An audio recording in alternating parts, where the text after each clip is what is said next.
यह संसार तुझ में व्याप्त है। सोचो, इस संसार को लेकर के हम व्यर्थ में इतने आसक्त होने लगते हैं, अपना बनाने के लिए बार बार इसमें चेष्टाएं करते रहते हैं, बार बार कोई नया सुख दिखाई देते ही उसके लिए लालायित होने लगते हैं, भ्रमित होने लगते हैं। ज्ञान क्या सिखाना चाह रहा है? ये सारा संसार किस में व्याप्त है? तो तुझसे अलग ही नहीं है। तेरा इतना अपार रूप है, तेरा स्वरूप इतना विशाल है कि सारा दृश्यमान जगत जैसे उसी में व्याप्त है, उसी से उत्पन्न है, सब मुझसे ही उत्पन्न है। मैं ही तो हूं, मैं ही तो हूं। यह अभ्यास जब तक नहीं करेंगे तब तक इसके आकर्षण से अपने को मुक्त नहीं कर पाएंगे। यही अज्ञान रहता है। भ्रम के कारण, अज्ञान के कारण बार बार ये अलग है, ये अलग है, ये अच्छा है, अमेरिका तो मैंने देखा ही नहीं है अभी तक, सुना है स्विट्जरलैंड बहुत सुंदर है। क्या है? ज्ञानियों को ये एहसास होता है कि मैं ही तो हूं। फिर भले ही अगर प्रारब्ध होगी शरीर की तो भले पहुंचेगा, जाएगा, देख भी आएगा, लेकिन देखने से पहले ही वो देखा हुआ जानता है। जैसे सब कुछ सुनने से पहले ही सब सुना हुआ जानता है। उसको इतनी अपने ज्ञान की निष्ठा होती है कि सब कुछ मेरे में ही समाया हुआ है, मुझसे ही उत्पन्न है, मेरे में ही व्याप्त है। तो ले संसार तुझ में व्याप्त है, तुझी में पिरोया हुआ है। यथार्थतः तू चैतन्य स्वरूप है, अतः क्षुद्र चित्त को प्राप्त मत हो। जो बार बार जीव बन करके एक छोटापन आ जाता है ना अंदर में, अपनी विशालता, अपनी व्यापकता को छोड़ करके छोटे होने लगते हैं। फिर सावधान किया है ये ग्रंथ, विशेष अष्टावक्र गीता इसलिए और अधिक इंपॉर्टेंट है क्योंकि केवल ये अपने विषय से कभी भटकी नहीं है। इसमें बोलने वाले अष्टावक्र और सुनने वाले राजा जनक, वो दोनों ही अपने इस विषय पर कि कैसे मुझे अपने स्वरूप का बोध करना है, इस पे बिल्कुल डटे रहे। उसकी ग्रंथ की सुंदरता यही है कि बार बार गुरु उसको यही बोध दे रहा है और जनक भी बड़े प्रेम से इस बोध को ले रहा है, स्वीकार कर रहा है, अपना अनुभव बना रहा है, अपने अज्ञान को निकाल रहा है जो बचा कुचा है उसके अंदर, और ऐसे करके अपनी आत्म स्थिति बना करके ब्रह्म ज्ञानी पद पर पहुंच रहे हैं जनक धीरे धीरे से। इसलिए बहुत सुंदर ग्रंथ है, इसलिए बहुत एकाग्रता से इसको पढ़ना, इसके एक एक वचन जैसे हमारे हृदय पर छपते चले जाए। बोला है अगर गुरु ने, कब से दादा भगवान बोल रहा है, तू त्रिलोकी नाथ है, तेरा रूप अपार, अपना मूल पहचान, समझ मन दर्शन यही भगवान। उन्हीं बातों का ये फिर से विस्तार है। हम लोग कभी कभी देखते हैं कि अलग से वैसे कोई शास्त्र पढ़ने की आवश्यकता नहीं रह जाती, इसने एक बार गुरु को सुन लिया, गुरु के मुख से ज्ञान सुन लिया। लेकिन फिर भी मन को और अधिक ठोस ऐसे तथ्य देने के लिए ये बात, इसलिए गुरु जी कहते थे कभी कभी इनको भी पढ़ लेना, ताकि तुमको ये लगे कि गुरु ने कोई बात अलग से नहीं बताई है, ये प्रमाणता है इन्हीं सब शास्त्रों में, इनमें पहले ही ये बात कही गई है। गुरु तो अपने अनुभव से ये बात बता रहा है, गुरु ने इन सब बातों का ही अनुभव किया है, अपनी विशालता को पाया है, अपने आत्म स्वरूप को पाया है, इसलिए वो बता रहा है इन बातों। तब फिर और अधिक भावना से हम इन बातों को ग्रहण करते हैं, स्वीकार करते हैं। और बिना इसको जाने तो कोई भी अपना कल्याण कर नहीं सकता, भटकता रहेगा बेचारा बार बार, सुख की कामना में इधर से उधर, उधर से उधर, झूठे सुख की आस करे और माना तय मनमोद, और जगत चवे ना काल का, कुछ मुख में कुछ कुछ। वो झूठे सुखों की बाहर आशा करता रहता है, ऐसा हो जाएगा तब मैं सुखी हो जाऊंगा, ऐसा हो जाएगा तब मैं सुखी हो जाऊंगा, और इस कारण से वो कभी सुखी हो ही नहीं पाता। सुख मांगत दुख आगे आवत, इच्छा के कारण वो सुख समझता है बाहर, और फिर किसी बात से वो दुख में बदल जाता है, फिर किसी बात में। आजकल कैसे देखो छोटे छोटे बच्चों को एक ख्यालों की बीमारी, डिप्रेशन जैसी बीमारी सताने लगी है।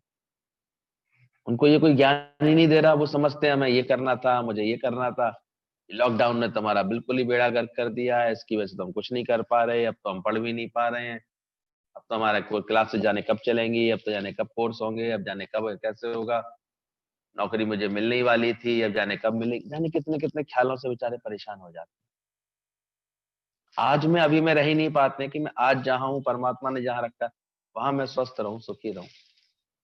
इस विश्वास के साथ रह ही नहीं पाते हैं कि मेरा भगवान ने जहां इस जीवन की उपयोगिता देखनी होगी वहां इसको पहुंचाएगा, पहले रची प्रारब्ध। कितने भ्रमित हो गए हैं देखो आजकल, नहीं संभाल पाते अपने मन को, तो भी बीमारी के लक्षण आ जाते हैं, उदासी आ जाती है उनके जीवन में, मन ऐसे घुट जाता है उनका ऐसे अंदर, या कभी कभी गलत राह भटक जाता है। अधिक धन कमाने की चाह होती है, देखो बड़े आसानी से आजकल के बच्चों को आप भटका दें, ऐसे कर लो जल्दी धन पैदा हो जाएगा, ये गलत काम कर लो, बस केवल ये पैकेट यहां से वहां तक पहुंचाना है, तुमको 5,000 रुपए दे देंगे।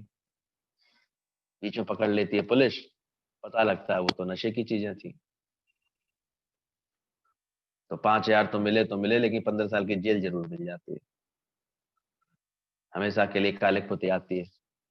जल्दबाजी, धीरज नहीं रख पाते हैं बिना सही समझ के, जो पर्याप्त है वो पर्याप्त नहीं लगता है, अच्छी नौकरी भी कर रहे हैं फिर भी असंतोष है, कारण अभी मेरी मनचाही नहीं होती मिलती, अभी तो मुझे इतनी तनख्वाह नहीं दे रहे हैं, इतना देना चाहिए था, मैं इतना मैं ऐसे हूं, मैंने इतना, मेरा दोस्त वहां पहुंच गया, मुझे भी पहुंचना था। कितनी उधेड़ बुन में जीते हैं, इसलिए तनाव रहता है। इसलिए आजकल देखो 35-35 40-40 साल के बच्चों को पता लगा स्ट्रोक हो रहा है, बीपी हाई हो रहा है, टेंशन की बीमारी हो रही है, हाइपरटेंशन बन रहे हैं, एसिडिटी अंदर में भयंकर तरीके से बन गई है, चिंताएं बना लेते हैं इतने अंदर से। तो समझो ये किस चीज ने ऐसा हमको भ्रमित किया हुआ है। और जो सही अर्थों से गुरु के मुख से ये बात समझ लेते हैं कि कैसे तू शांत स्वरूप है, बोला तू चैतन्य स्वरूप है, ये संसार तुझसे व्याप्त है, तुझ में प्रोया हुआ है। जैसे सारी मालाओं मणियों में एक सूत्र प्रोया हुआ होता है, कभी देखा करो, एक तारतम्य है सारे जगत में, हर चीज में कितनी सुंदर भगवान की एक व्यवस्था चल रही। सुबह के शांत वातावरण में अचानक चिड़ियों की आवाज सुनाई देगी तुमको। प्रकृति में भी कैसा भगवान ने एक रिदम रखा है, एक म्यूजिक रखा हुआ है। तुम शांत कर जाते हो देखो, तब उसके प्रकृति के म्यूजिक को सुन पाते हो। कभी ऐसे शांत प्रदेश से पहुंचो, ये कल पुर्जों के कारखाने वाले युग ने, कलयुग में तो ऐसी हल्ला गुल्ला मचा रखा है, फिर भी देखो रात्रि अपने आप में एक निशब्द हो जाती है।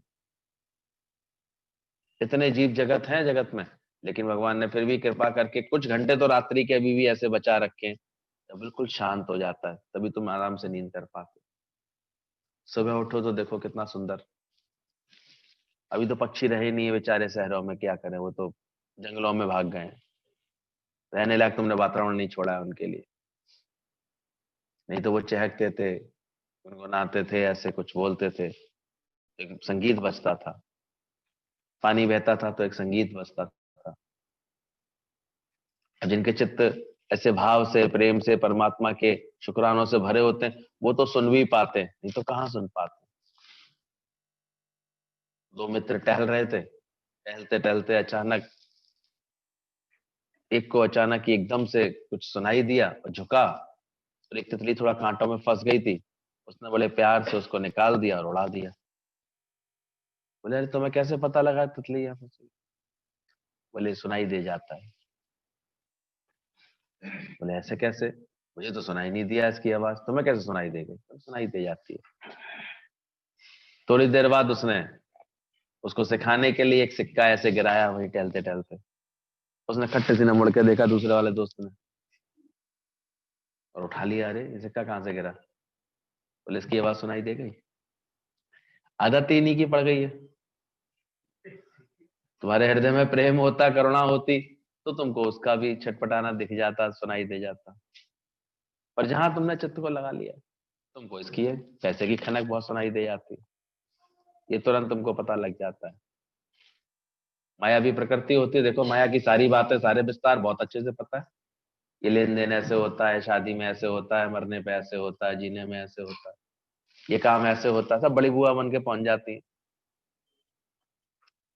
सब बिल्कुल ऐसे समझती है, नहीं नहीं नहीं देखूं तो सही, यानी कि हर शादी में वही रिपीटेशन होता है, फिर भी यानी क्या देखने जाते हैं? उसमें नयापन है क्या? लड़के लड़की चलो शादी हो रही, वो तो बोरा ही गए, ये तुम लोग क्या जानने देखने जा रहे हो उसमें? समझ में आ जाता है कि अभी रस पड़े रहते हैं बाहर, सोचता है ये देखना जरूरी है, जानना जरूरी है, दिखावा जरूरी है, फिर अपनी मैं होती अंदर में कि मैं नहीं जाऊंगी तो कैसे, तरह तरह से व्यक्ति इसी जब वो पाश में बंधा रहता है। जब ज्ञान की समझ आए अंदर में तो धीरे धीरे विवेक जागृत हो, क्या है दुनिया का नजारा ढेर वालों के से, क्या मिलेगा जगत से बेकरारी के से, नहीं पहचान पाते हम तो। देखते हैं स्वयं पार्वती जी धोखा खा गई, सती थी जब वो, कहते हैं रामायण शंकर जी ने सती जी को पूरी अच्छी तरह सुना रहे थे, वो बड़े भाव से सुन भी रही थी, वो शंकर जी को राम से बहुत प्रेम था। रामायण की कथा बोला शंभू जी ने, इसने शंकर जी ने सती को भी सुनाई है, और वो तभी के तभी सुना रहे थे जब वो लीला चल रही थी। वो अपने अंतर्दृष्टि से अपने प्रभु के दर्शनों में लीन रहते थे राम के, कि मेरे प्रभु अब कहाँ हैं, अब पंचवटी पहुंच गए हैं, अब यहाँ पहुंच गए हैं, ऐसे करके पूरी लीला उनको सुना रहे थे।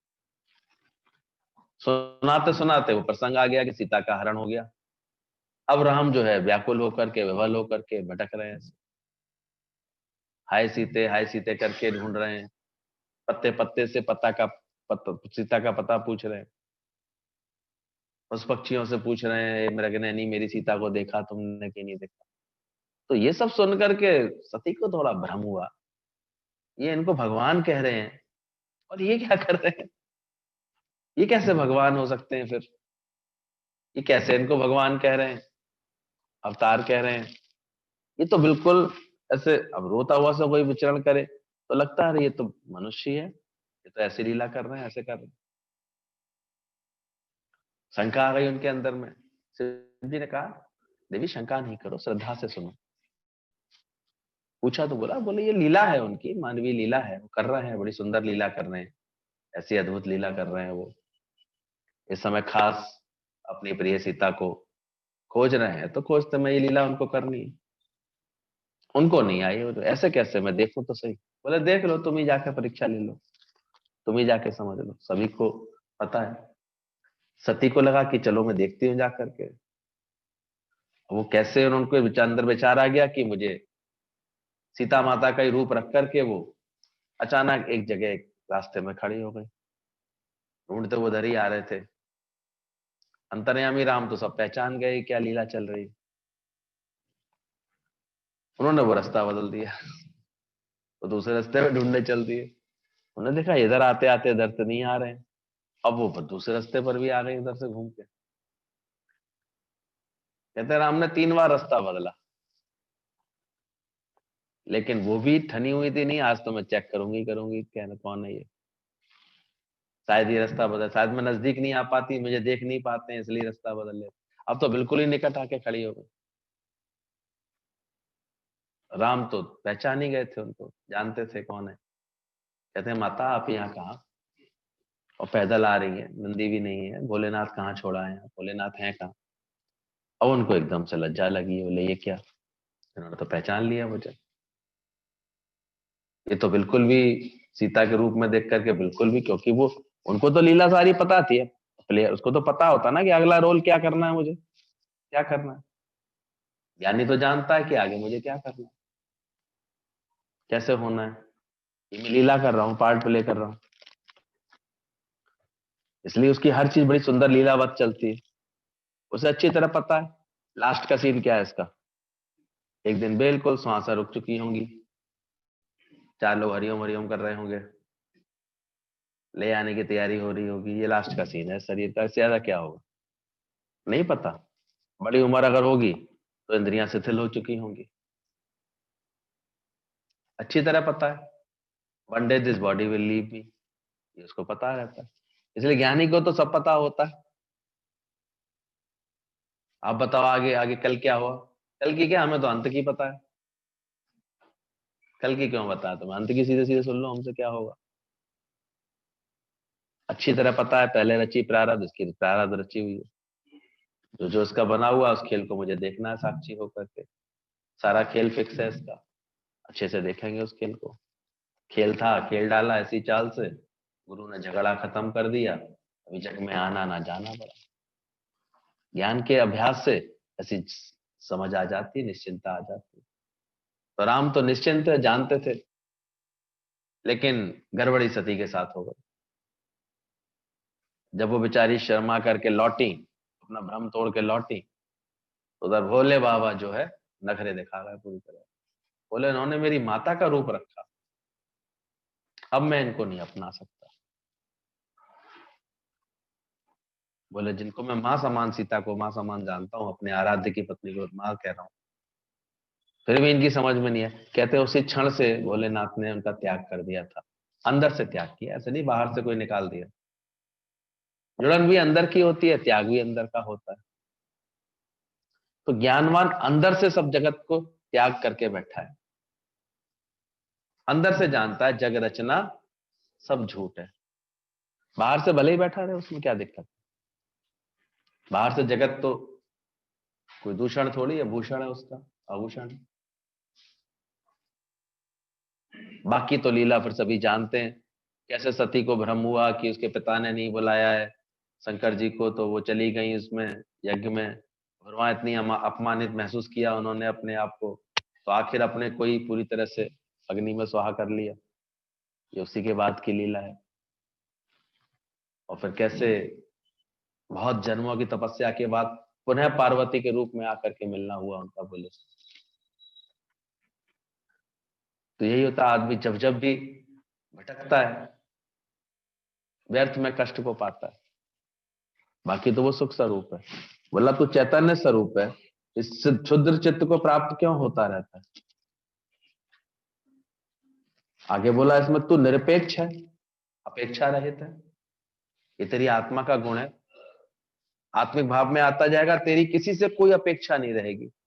और आत्म भाव से नीचे उतर के देह भाव में रहता है, तो कभी किसी से अपेक्षाएं पैदा करता रहता है, आशाएं बनाता रहता है, निराशाएं धारण करता रहता है। अपेक्षा करता रहता है, दुखी सुखी होता रहता है। इसने पूछा नहीं, इसने समझा नहीं, इसने किया नहीं। जबकि आत्मिक गुण एक तेरा क्या है? निरपेक्ष। कोई अपेक्षा नहीं है तेरे अंदर किसी से भी। जैसे से अपने स्वरूप में आ जाएगा, तेरी किसी से भी किंचित मात्र भी कोई अपेक्षा नहीं रहेगी। कैसे ज्ञानी स्वार्थ रहित, तो क्यों उसका प्यार इतना निर्मल हो जाता है? उसे किसी से, सुबह भी कोई बोल रहा था आपसे तो बात करें तो ऐसा लगता ही नहीं है कि आप कभी, हम इतने दिन बाद हम सोच रहे थे, डर रहे थे कि अब बात करेंगे तो आप कहेंगे कि इतने दिन बाद बात की। हमने कहा क्या करें, क्या अपेक्षा कोई रखते नहीं किसी से, हमें थोड़ी कुछ चाहिए होता है किसी से। समझ दे दिए गुरु ने, ऐसे धीरे धीरे अभ्यास कर रहे हैं तो ऐसा चित्त बनता जा रहा है। क्या मांगे, क्या चाहना रखे किसी से? करा ही है, पहले भी किया, आज भी करते ही हैं सभी के लिए। हम चाहते क्या किसी से? दे ही रहे। जो ओट लेगा वो अर्जुन है, जो समर्पित हो जाएगा वो भाव रखेगा वो शिष्य, अपना पूरा भंडार भर भर लेगा, अपना पूरी झोली भर लेगा।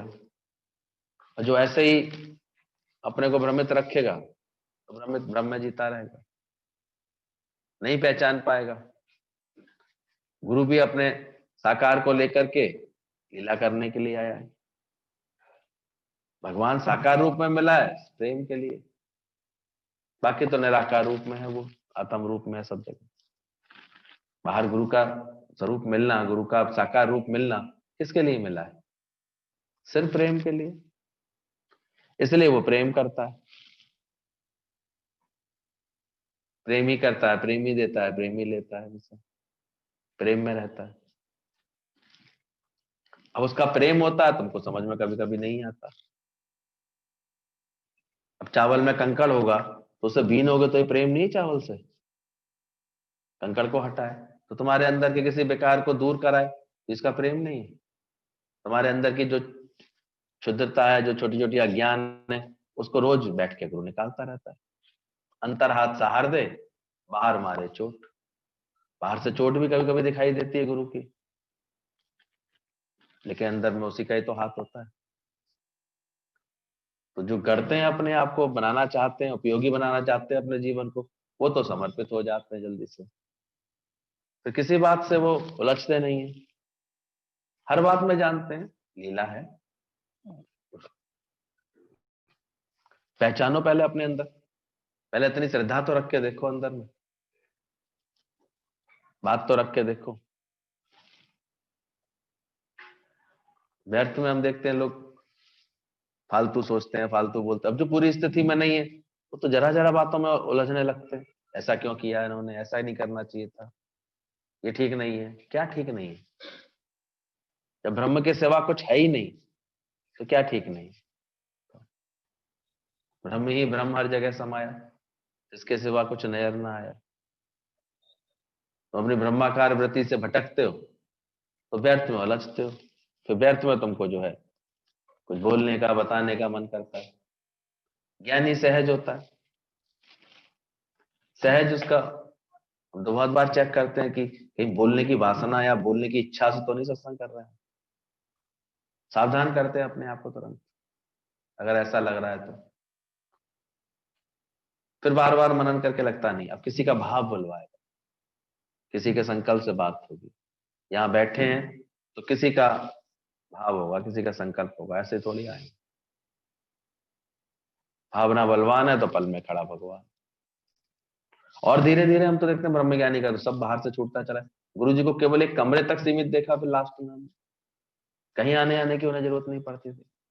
लेकिन वो एक छोटा सा केंद्र ही बहुत बड़ी परिधि बना के बैठा था। कहां कहां से लोग खिंच के आ जाते थे, प्रेम करते थे। वो अंदर से गुम होता चला जाता। भले निश्चित रूप से बाहर से कर्म दिखेगा ज्ञानी के जीवन में, आना जाना दिखेगा, मिलना जुलना दिखेगा, सब होगा, लेकिन अंदर ही अंदर वो अपनी सावधानी में भी रहता है, जानता है मैं चाह करके तो कुछ नहीं कर रहा हूं, मैं अपेक्षा से तो कुछ नहीं कर रहा हूं, मुझे किसी से कोई चाहना तो नहीं। ये उसकी आत्म स्थिति का गुण है, क्योंकि आत्मा तो निरपेक्ष है, अपेक्षा रहित है और निर्विकार है। निरंतर अपने को निर्विकार, क्योंकि ये आसान नहीं है। और ये भी पता होना चाहिए, इस पद से जो नर चूके सो आए जाए सुख दुख पाए। मनुष्य 16 पाकर के भी चूक जाएंगे तो फिर आना जाना जन्म मरण के दुख में आते रहे। निर्विकार तेरा स्वरूप है, इसलिए वो आत्मा का गुण देह से नहीं लगाता। देह में तो विकार है, खाने पीने का विकार है इसमें तो। ये तो हर दूसरे दिन सुबह होते होते तक तो ये विष्ठा का थैला बदबू मारने लगता है। अगर नहलाओ नहीं एक दिन इसको, तो ये बदबू देता है। इसको तो भूख प्यास का रोग लगा हुआ है, इसको तो सर्दी गर्मी व्याप्तती है सर्द शरीर को तो। मौसम थोड़ा ठंडा हो जाए, देखो फिर एकदम से एक स्वेटर और डालने लगेंगे, शॉल और पहनने लगेंगे, टोपी लगा लगा के आएंगे। सब लगेगा इसको, गर्मी भी लगती है। तो ये सब इसके धर्म में तो ये बोला गया, बोले भूख प्यास प्राण के धर्म में। भूख लगना, प्यास लगना, प्राण है तब तक तो ये खेल चलता रहेगा। रामकृष्ण परमहंस के लिए बोला गया कि उनको केवल एक ही वासना थी, उन्होंने अपनी पत्नी से कह दिया। पत्नी कभी कभी टोकती थी, खाने के लिए तुम्हारा मन तो रहता ही है, आज क्या बनाया है, आज क्या बना रही है, ऐसे पूछ लिया करते थे कभी कभी, तो उनको लगता था। तो एक दिन उन्होंने यही बात बोल दी अपनी पत्नी से, जिस दिन मैं भोजन के विषय में ना पूछी, समझ जाना खेल इस शरीर का पूरा हो गया। और वास्तव में ऐसा हुआ। एक दिन बस उन्होंने नहीं पूछा, तो शारदा के हाथ से थाली छूट गई। बोले आज उन्होंने पूछा नहीं। समझ गई वो कि अब ये अधिक रहने वाला नहीं है इनका शरीर, अब इस बंधन को भी इन्होंने काट दिया। तो लीलाएं होती हैं ब्रह्मज्ञानियों की, क्योंकि वो जानते हैं भूख और प्यास किसका धर्म है, मेरे प्राणों का धर्म है। प्राण है तब तक है भूख प्यास। जन्म मरण देह का धर्म है। देह तो ये लीला सबकी, बस लीला ही तो कर रहे हैं। तो पैदा क्यों हुए हो? मरने के लिए। सबसे सरल आंसर तो यही है इसका। तो क्यों पैदा हुई? मरने के लिए। एक दिन क्या होगा इसका? बीच में तुम जो कुछ अच्छा कर लो वो तुम्हारे शरीर की उपयोगिता है, वो भगवान की कृपा है तुम्हारे ऊपर। लेकिन अल्टीमेटली जो उसका सही इसका वो है, वो तो यही है। जो जन्म लेगा उसका मरण निश्चित है। तो जन्म ना मरण ना देह का धर्म है, भूख प्यास प्राणों का धर्म है, और बोला शोक और मोह ये मन का धर्म है। ये तुम दोनों चीजें पाते हो अपने मन के कारण। शोक पाने लगते हो कभी, फिर कभी सुख पाते हो तो वहां मोह कर लेते हो। जिन्हें मेरा मानते हो वहां से उनसे मोह कर लेते हो। ये तुम्हारे मन की गति है, मन के कारण तुमको लगता है। और ज्ञानी ना तन है, ना देह है, न मन है, न प्राण है, वो आत्मा है। इसलिए अपने को अपेक्षा रहित मानता है, इसलिए अपने को निर्विकार जानता है, इसलिए वो जानता है वो स्वयं पर निर्भर है। मेरी खुशी का आधार दूसरे पर कहां है। इसलिए जो भी ठीक तरह से ये ज्ञान की भाषा समझ लेता है, ज्ञान के तत्व को समझ लेता है, वो ही एकदम से सुखी हो पाता, वरना हो ही नहीं पाता। क्या करे बेचारा, बार बार चाहेगा ये ऐसा हो जाए तब सुखी होऊंगा, ऐसा हो जाए। और ज्ञानी स्वयं पर ही निर्भर है, आत्मनिर्भर है। उसे किसी से अपेक्षा रहती नहीं है, किसी से भी ऐसे चाहता ही नहीं है, निरपेक्ष रहता है। एक संत बैठे हुए थे, इसलिए गुरु की शरण में आने के बाद गुरु कैसे हमें देखो सब कर्मों से भी ऐसे धीरे धीरे उपराम करा देता है, सब भावों से उपराम करा देता है।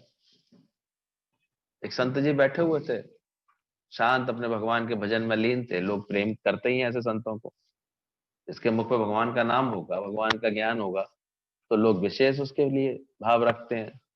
लोग बड़ी सेवा कर रहे थे, एक परिवार बड़ी सेवा में था। अब जहां संत जी, आसपास के लोग भी आ गए थे, वही गुरु जी के दर्शन करने आ गए थे। बड़ा मेला लगा था, बड़ी वहां खुशियां चल रही थी। सामने मकान बन रहा था, वहां मजदूर बैठे हुए थे। अब वो अंदर ही अंदर कोड़े जा रहे, देखो क्या ठंड, क्या मजे हैं सेठ जिनके, संत जी के, कैसे माल मलाई खाने को मिल रही है, कैसे लोग पूछ रहे हैं, कैसे हार फूल चढ़ा रहे हैं, कैसे सेवा कर रहे हैं। अब ज्ञानी के अंदर सबके भाव पहुंच जाते हैं। उन्होंने देखा ये सामने बैठे बैठे इतना मन चला रहे हैं, इतना अंदर पत्थर कम कूट रहे हैं, बात ज्यादा सोच रहे हैं फालतू की। उन्होंने बड़े प्यार से उनको बुलाया, बोले इधर आओ। बोले ऐसा लग रहा है तुमको कि हमारे बहुत मजे हैं? बोले और क्या, इसमें लगने की क्या बात है, देख नहीं रहे हैं क्या, क्या मजे से माल मलाई खा रहे हो, क्या मजे से फल फूल चल रहे हैं तुम्हारे, तो ये चल रहा है। बोले जानते हो इसके लिए हम क्या करते हैं? क्या करते हो? भगवान का नाम लेते हो, और क्या करते हो? आप करते तो वैसे कुछ नहीं है, भगवान का नाम लेते हैं। तो बोले मेरी मानो तो तुम भी ले लो, तुम्हारे ये सब तुम खा पी कर, खा लो पी लो, जो भी तुम्हें दिल कर रहा है ले लो, और भी सब पहुंचाता रहूंगा तुमको, लेकिन करके दिखाओ, मुझे भगवान का नाम लेके दिखाओ। पहले तो तैयार हो गए, इसमें क्या बात है। बोले शाम को जितनी तुम्हें मजदूरी मिलती है उसके डबल मजदूरी देंगे तुम्हें।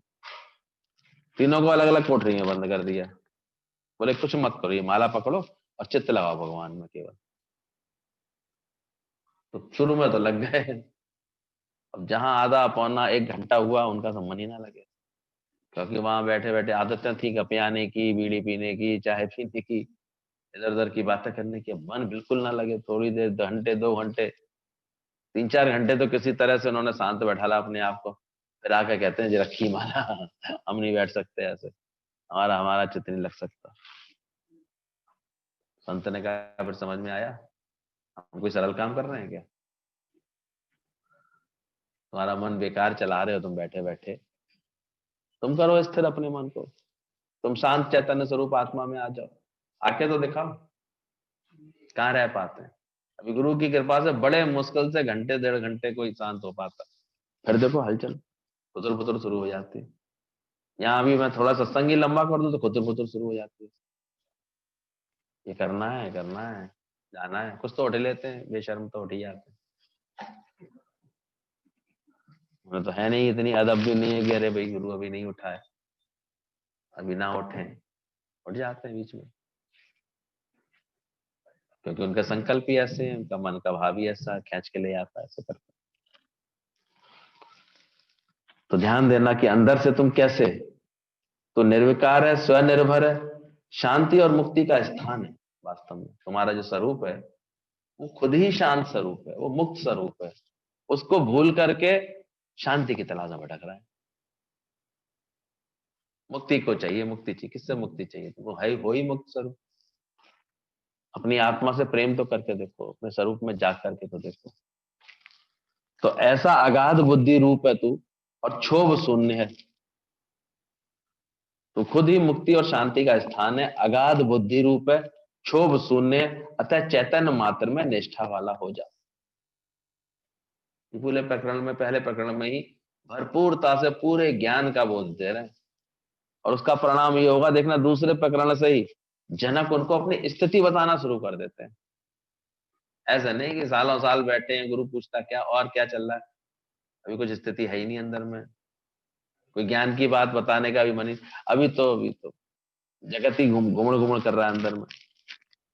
मौका लगे तो गुरु से बात करूं, बहू से कैसे निभाऊं, वो सुनती नहीं है, मानती नहीं है, बेटा समझ नहीं रहा है, ये सब बातें ज्यादा घूमती रहती है बैठे बैठे। देखा और कौन सी बातें चलती रहती है। कल इतना अच्छा सत्संग किया कहीं पर जाकर के, हमने बाद में देखा उसके मन में ये की ख्याल, 2 घंटे सत्संग सुनने के बाद भी, बेटे की शादी नहीं हो रही है, कुछ आप देख दीजिए। मैं क्या यही देखने आता हूँ क्या? अरे, खुद के तो नक्शेबाजी इतनी होती है, बातें इतनी होती हैं, दिमाग इतने होते हैं।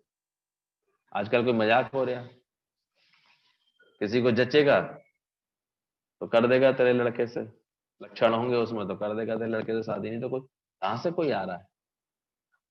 और ये काम से हमसे क्या है कि उम्मीद कर रहे हो भाई तुम? हम जिस काम के लिए आए हैं वो काम करवाओ, हमारे पास बैठा दो तो हो सकता है इसको इस इच्छा से ही मुक्त करा दें कि बेटा क्या करेगी शादी कर। पागल मत बन, खामा खा सारे रोल एक साथ करने पड़ेंगे, धोबिन का, मेहरी का, रोटी बनाने वाली का, एक ही तनख्वाह में सारे काम करने हैं तो कर ले शादी। चौकीदारी का, और भी तनख्वाह मिलेगी नहीं, सारे रोल एक साथ करने पड़ेंगे। आया का, बच्चे पालने का, इन सब का रोल तुम्हें करना है, मंजूर है तो कर लो भाई, बहुत तुम्हें अच्छा लगता है, ढूंढ रहे हैं सब तुम्हारे लिए अच्छे से। ये सब बातों के लिए हम क्या कृपा करें, इसमें क्या है? बेवकूफों को फजीतों की कोई कमी तो रहेगी नहीं, तो हो जाएंगे। ये तो जो गुरु को पकड़े रहते हैं वो बचे रहते हैं, कस के थोड़ा सा ढंग से पकड़े रहे, वो छूट सकते हैं, बढ़ भी सकते हैं। वो ख्रिस्त में रहते हुए भी उसके जाल से मुक्त हो सकते हैं। गुरु कहते हैं मान लो जाल में फंस भी गए तो जाल लेके उड़े आओ गुरु के पास। चूहों को समझाया कि नहीं, तो जाल में फंस गए और कबूतर, चूहों ने क्या बताया कबूतरों से कि अब जाल लेके ही उड़ जाओ, कम से कम बच तो जाओ, ये अकल से तो चलो अंदर से। तो कब समझोगे अपने को तुम? शांति और मुक्ति का तुम्हारा स्वरूप है वो है अगाध बुद्धि रूप है, क्षोभ शून्य, उसमें क्षोभ होता ही नहीं है, तुम्हारी जो प्रकृति है उसमें, तो तुम्हारा स्वरूप है। और बिना ज्ञान के तो पल पल में विक्षेपता, पल पल में दुख है, क्षोभ है, परेशान है, उलझे हैं, कोई बात मन खराब कर रही है, कभी कोई बात मन खराब कर रही है, कभी कोई बात, लगा ही पड़ा रहता है। क्षोभ माने दुख अंदर में, क्षोभ शून्य है तू। वास्तव में जो तुम्हारा चित्त है वो इतना निर्विकारी है, इतना क्षोभ शून्य, उसमें है ही नहीं कोई विक्षेपता। पर फिर भी मनुष्य का जीवन देखो हर समय विक्षेपता से भरा दिखता है, उलझन से भरा दिखता है, क्योंकि अपने स्वरूप से भटक गया वो। ऐसा समझ करके तू अतः चैतन्य मात्र में निष्ठा वाला हो जा। कर्म कुछ ऐसे अपना, चैतन्य मात्र में निष्ठा वाला हो जा। अब बहुत से लोगों को हम निष्काम के लिए प्रेरणा दी, उन्होंने सोचा चलो जाकर के, लेकिन मैंने वहां भी पीछा नहीं छोड़ा। मैंने गुरुजी इनको ज्ञान सुनाया, अब देखो मेरे संग ये क्या करते हैं। ले भाई, तुझे किससे मिला था ज्ञान? गुरु का उद्धार का तुमने सुना कर क्या है, तो भी मैं कर रहे हो बैठ करके? तुमने कर क्या लिया? निष्काम में भी उनको मैं आ जाती। कि निष्काम सेवा तो बिल्कुल मैं से रही तुमसे, मैंने इतना किया। किसी को एक टाइम खाना खिलाने के बाद ही भूल जाए मन, तो बड़ी बात समझना, भूलता कहाँ है ये, कुछ भी करके। सब गुरु गोसाई भी सब सड़े सड़े से दिखाई देते हैं, क्योंकि करने के बाद करने का अहंकार, ये मेरे से सेवा। गुरु जी कहते हैं कि कोई तुम्हारे कोई नाम लेके पट्टे लग गए हैं क्या? उसकी श्रद्धा होगी तुम्हारे पास बैठेगा। तुम कर्म ऐसे करो तुम्हारे लिए श्रद्धा उसकी कभी खत्म ना हो, तुम्हारे मुख से वचन ऐसे निकले हमेशा, तुम हमेशा इतनी चढ़ी हुई बात रखो अपने आचरण में, अपने जीवन में, तो निश्चित रूप से वो हमेशा तुम्हारा बनेगा। तुम क्षुद्रता पे उतर आते हो छोटी छोटी बातों में, कभी कुछ टोकना, कभी कुछ बोलना, कभी किसी बात के लिए कुछ कह देना, कभी किसी बात के, कैसे कोई तुम्हारे लिए श्रद्धा रखेगा? खुद ही भी अंदर से पता लगना चाहिए तुम्हें क्या करना है, क्या बोलना है, क्या कहना है, क्या कैसे चलना है। तेरा रूप अपार, अपने विशाल स्वरूप में आते जाओ, ठीक होते जाओ। तो गुरु ने तो हमेशा सच बताया कि सत्य में तुम आते जाओ, किसी बात का अटको नहीं, किसी बात में भी उलझो नहीं, किसी बात में भी। यहाँ तो ऐसा सत्संग है हम लोगों का, जैसे 10 इयर्स पेपर अगर आउट हो जाए ना, तो फेल होने की गुंजाइश ही खत्म हो जाती है। अच्छे स्टूडेंट्स क्या करते हैं, वो 10 इयर्स पेपर की स्टडी कर लेते हैं, घुमा फिरा करके क्वेश्चंस उन्हीं में से ही सेट होते हैं। उस 10 इयर्स पेपर्स को सॉल्व कर लिया, उसको समझ लिया, उसको पैटर्न समझ लिया, एग्जाम उसी तरह आ जाता है। तो जगत में है कितने क्वेश्चन, उलझने हैं कितनी, कोई मरेगा, कोई बीमार पड़ेगा। आजकल तो देखो, अगर गलती से लंग्स तक पहुंच गया है, तो कम से कम महीने 1.5 महीने तो लगा रहा है वो उस इन्फेक्शन को निकलने में। तो डॉक्टर पूरी मदद कर रहे हैं तुम्हें शोषण करने में अच्छी तरह से, क्योंकि वो लंग्स तक पहुंच गया, सांस फूल रही है, ये दिक्कत हो रही है लोगों की। उसके बाद भी कोई अच्छी विल पावर वाला तो बच के आ रहा है, जो पहले से ही और बीमारियां उसके ऊपर कृपा कर चुकी हैं, शुगर वुगर की, तो फिर बॉडी मिल रही है बेचारे को, क्या मिल रहा है, क्या कर सकते हो? इतना तो क्षणभंगुर है शरीर। बड़ी करुणा करके तो भगवान ने कोरोना भेजा कि अब भी तुम्हारी आंखें खुल जाए ये है क्या दुनिया का नजारा, ये ढेर वालों के सिवा है कुछ, क्या मिलेगा जगत से बेकरारी के सिवा? अभी तो कोई फैमिली नहीं ऐसी बच्ची होगी जिसके किसी रिश्ते नातेदारी में कोई अप्रिय घटना नहीं सुनने में आ रही होगी इसको। कितने तो अपने घर में ही भुगत के बैठे होंगे, तो बचेगा क्या? महामारी है इसका नाम। जब ये आती है तो बहुत उथल पुथल मचाती है। आइए सालों बाद, सरकार भी ऐसे बिल्कुल मुंह बांध के बेचारे सब ऑनलाइन ही ये सारी मीटिंग वीटिंग कर रहे हैं, वो तक तो मिल नहीं रहे किसी से। ये सत्संग ही ज्यादा उत्पाद मचा रहे हैं, ये अपने प्रभु की मस्ती में ज्यादा रहते हैं, देखा कर। बाकी देखो जगत में तो हर तरह के लोग हैं, विरोध करने वाले भारत बंद भी करा रहे हैं, शादी में भटकने वाले खूब 100 100 200 200 500 500 की भीड़ लगा के वहां भी जा रहे हैं। ये पूरे परिवार में बेचारा दूल्हा तो मरा ही मरा, घर के सब लोग क्वारंटाइन होने पड़े ऐसे। शादी का ऐसे कुछ हो गया खेल वहां पर, हो गई होगी कोई असावधानी, कोई ऐसा आ गया होगा, कोई घर का ही होगा जो सबको ऐसे करके, क्या कर सकते। ऊपर से गुरु को और बुलाओ, आप भी आइए, जरूर आइए। आप नहीं आएंगे तो अरे भाई, बच के तुम ही चलो पहले तो दुनिया से, सब तुझको छोड़ कर देंगे, नाता ही तोड़ कर देंगे, है क्या जग की रीत। तो समझदारी रखते रहेंगे तो बचे रहेंगे अंदर अंदर से। 10 इयर्स पेपर अपने सॉल्व कर लो, समझ लो। गुरु यहाँ बैठाल बैठाल करके हमें हर पेपर का हर क्वेश्चन का आंसर नहीं सही से बता रहा। शरीर सबके माया में होने के कारण विनाशी है। ये धन पदार्थ कभी अचनी वचनी है माया, कब कौन सा रूप ले ले, कब कैसा रूप ले ले, सदा एक सी रहने वाली है नहीं। ऊपर से अगर तुम्हारे ऐसी प्रवृत्ति है बहुत अधिक हवस से काम करने की, या बहुत ज्यादा बेतरतीब ऐसे चलने की, ये अभी ये काम नहीं, फिर ये भी बना लूं, फिर ये, तो जरूर अटकोगे। क्या होगा? माया के बने पुजारी आखिर फिर कंगाल हुए, हो जाते। एक ने सच्ची घटना बताई कि कैसे मैं बहुत ऐसे करता था। दवाई का काम था तो दवाई में तो 10-10%, 20-50-50%, 100-100% तक का मुनाफा फिर लेता था। रहम होता नहीं था मुझे किसी पर भी। 2-2 3-3 मैंने प्लॉट खरीद लिए थे, ये खरीद लिए थे। आदमी कमाई करता है तो लेता भी है। अच्छी मेरी दुकान चलती थी। मुझे याद है कि एक बार एक आया था बुजुर्ग, बेचारा, इसका पर्चा बना, 560 रुपए का पर्चा बनाया। उसके पास पैसे नहीं थे, पूरा था। हालांकि उसको अपनी बीवी की इलाज के लिए कह रहा था, उसको बुड्ढी को कैसे फिर मैं इलाज तो मैं करा ही दूं कम से कम उसका। पर मैं टस से मस नहीं हुआ। हो जाता आदमी कार्य करते करते, और कंजूसी बहुत थी अंदर में। एक पैसा भी छोड़ने का मन नहीं करता था। हालांकि दवाई की पूरी कॉस्ट 120 रुपए थी और वो 180 रुपए दे रहा था कि अभी मेरे पास बाबूजी इतने ही हैं, आप मुझे दवाई तो दे दो। पर नहीं, कोई और पड़ोस में कोई दूसरा था, वो थोड़ा उधार दे लोगा, उसने कहा लो बाबा चिंता नहीं करो, तुम दवाई लेके जाओ, परेशान मत। लेकिन बाद में उसने अपना अनुभव लिखा। बोले फिर मेरे बेटे को ट्यूमर हुआ, सब लत्ते पत्ते उड़ गए सारे, जो खरीदे थे प्लॉट प्लॉट सब बिक गए उसके इलाज में। उसके बाद भी शरीर नहीं बचा, और अब मेरा शरीर बीमार हो गया है। अब मुझे पता है ये 100 रुपए की दवाई है, 50 रुपए में खरीदनी पड़ रही है। तो मैं जल भी रहा हूँ, भुन भी रहा हूँ। कहाँ जाएंगे, कर्म के हिसाब किताब यही निकल के आते हैं। क्या पता है इसका। तो इसलिए गुरु कहता है कर्म करते समय ही इतने अंदर से सहज रहो,